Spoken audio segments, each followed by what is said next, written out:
Welcome to Stifel's Sightlines podcast, focusing each week on a topic or two important to investors. Well, greetings and welcome to the Sightlines podcast. This is Michael O'Keefe, Stifel's Chief Investment Officer.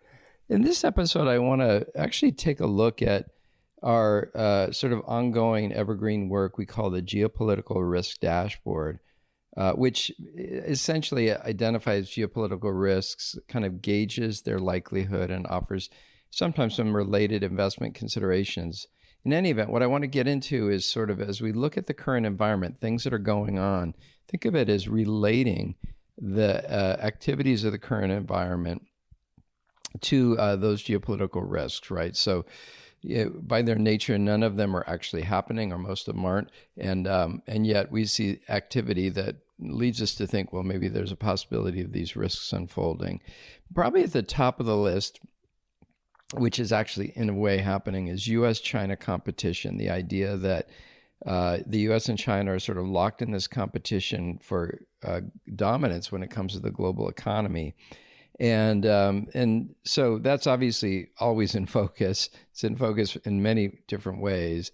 But the things I wanted to highlight in the current environment, number one is kind of obvious. It's the tariff exchange, the fact that there was escalation and both sides had tariffs above 100% for a bit. Now, obviously, we've reset that back. So we're getting 30% tariffs. They're charging a 10% tariff. And then there's negotiations where the deadline for the deal is now extended to November.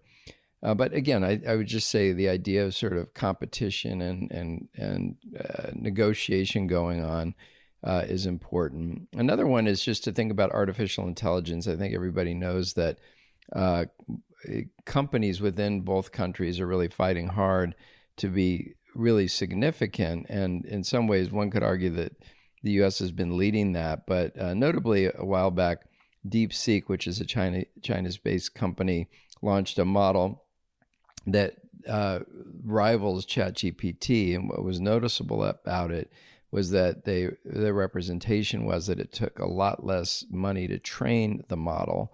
And so if they can get things like that done at a lower cost, that could be a competitive advantage. Now, staying focused on China for a second, but maybe extending it to include Russia, basically another risk we've identified is the idea of escalating Cold Wars and actually also cyber attacks. And those two come together in the sense that there have been accusations, maybe not yet proven, that China has, the term I've heard is intrusions, have executed large-scale cyber intrusions on U.S. agencies to basically around theft, getting sensitive data and also to disrupt government operations. There's also accusations that Russia has been conducting different kinds of sort of digital sabotage and cyber attacks on U.S. interests and infrastructure, also across Europe. So again, nothing necessarily proven, but the idea that there's the potential for sort of this kind of activity that could be characterized as a Cold War and certainly could be reflected as cyber attacks. Now, switching gears a little bit, we've talked a lot about the fiscal trajectory in the U.S. The risk we've identified in the dashboard, we call it U.S. financial instability. And so we remain focused on the fact that our debt is growing too quickly and it's getting too big.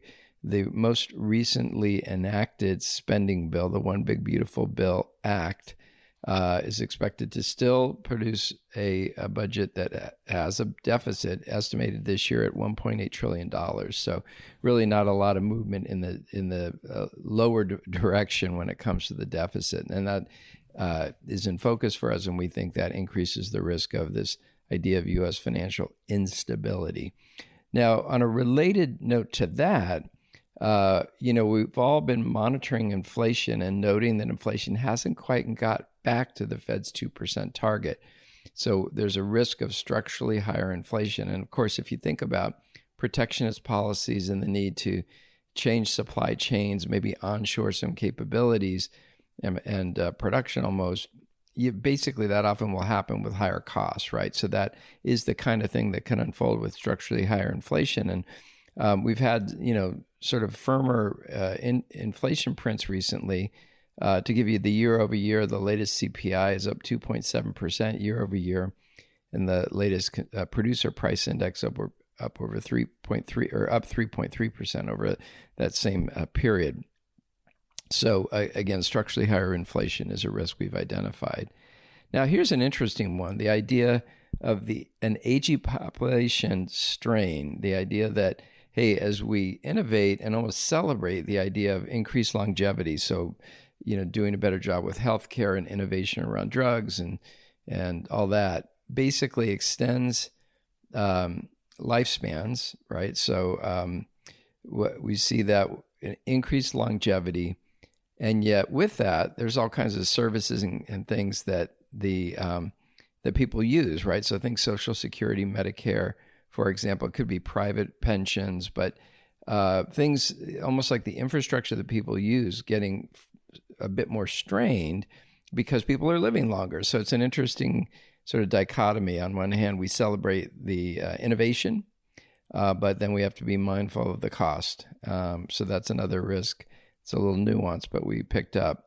Now, we know that when it comes to the sort of the environment in the Middle East, there's, what really must be a fragile sort of slowdown in conflict between Israel and Iran.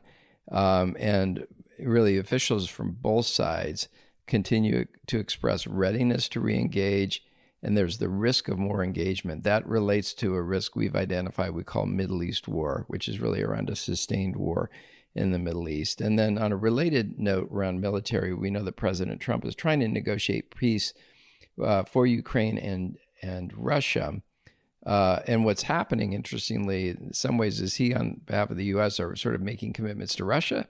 They're making commitments to Ukraine. And ironically, those commitments may anger the other side, right? And so Trump, for example, is guiding, on one hand, Ukraine to cede Crimea, sort of give up on that, and stop any bids to join NATO. But then, so those are sort of things that Russia would like, but then at the same time is offering Ukraine future security guarantees and advanced arms. So it's almost like, hey, if we can get peace, then the U.S. might step in and be even more supportive with Ukraine in terms of protecting them. And so, again, I would just say all to observe that there's always this risk, what we've identified as of a Russia-NATO confrontation. And so, that risk really remains, especially with the war in Ukraine still ongoing. So listen, that's really what we wanted to talk about in this episode. It's sort of this pause given the environment, have a look at the dashboard, talk through and consider some of these issues that we're talking about. So we really appreciate you taking the time to listen to this episode, and we'll catch you on the next one. Thanks again for listening to Stifel's Sightlines. Be sure to subscribe wherever you're listening to automatically receive each week's podcast in your feed.